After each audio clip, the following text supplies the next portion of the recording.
So I'm really excited to start a new series here on my YouTube channel. We're gonna be doing top 3 with Lena, where we're gonna share our top 3 wig tips, wig tricks, and wig advice. I'm Lena Fleminger from Lena's Wigs. And I'm Jess from Hairless Girl Boss, and today we're gonna share our top 3 tips for brand new wig wearers.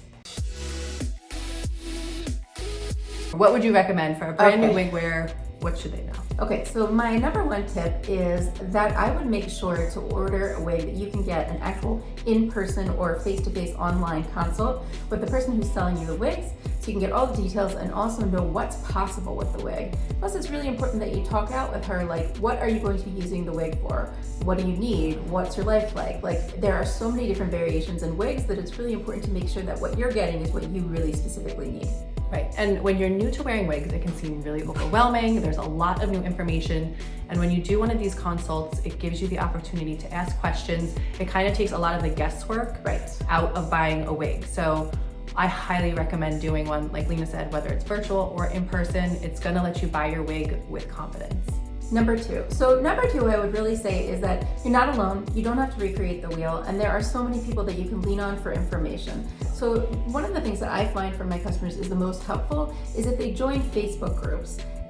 Any kind of Facebook group that is a bunch of women sharing information, sharing tips, sharing reviews, just, like hacks. You don't have to go this alone, and you don't have to figure everything out on your own.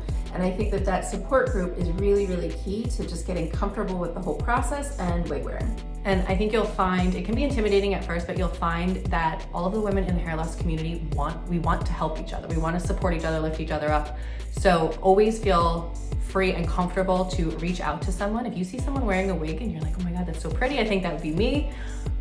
Reach out to them and say like, hey, love your wig. Can you tell me about how the wig is holding up, what your customer service experience was like when you ordered it, because that's gonna give you a real firsthand account of the quality of the wig and the customer service. Right, that's really important to know. Like, how long does the wig hold up? Am I going to get follow-up service? Are they with me? Are they holding my hand all through the way?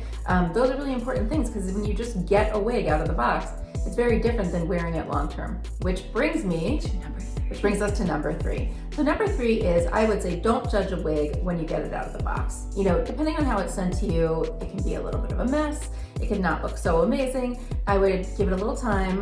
You could spritz a little water on it, brush it a little bit gently and see how it looks on you. And realize that in general, a wig that isn't customized yet is like a raw piece of paper. The art hasn't been done on it. We haven't made it to suit your face contour. We haven't made it to, suit exactly what your needs are for it. And so it's important to know that when you get a raw wig that's not been cut or customized, it's not the way it's gonna look. It gives you kind of a framework for what the wig is gonna look like eventually. And it's good to be able to see what it is originally, but you have to know that there's gonna be a lot of work done to make it you. Yep. And I also think that kind of goes with having realistic expectations throughout the wig buying process. So like Lena said, when you first get it, you might be so excited to put it on, and then you put it on and you're like, what is this? This is not in your head maybe what you thought you were going to get. But like Lena said, there's a lot that goes into making the wig you. It could be something as simple as it comes in the middle part, but you part your hair on the side. And as soon as you do that, you're like, oh, it feels so much more like me. And then you're in love. So yes, don't judge a wig immediately out of the box. Give yourself some time, get your customizations done, and then go from there. But I think most importantly, it would be realistic expectations. Yeah, I think that's actually a really good point, because I had a customer come in yesterday and she told me she loved the wig she bought elsewhere, but she doesn't like the way it fits her and she wants it to be perfect. And she heard that we do a great job of customization. I was like, we do a great job and we'll give it our all, but I want to stop you now and tell you that no wig is ever going to be perfect. That is just the way it is. And that's another important point. When you're having your consultation, you want to talk about what your expectations are, so that the person that you're working with can tell you that's something that's doable or it's not.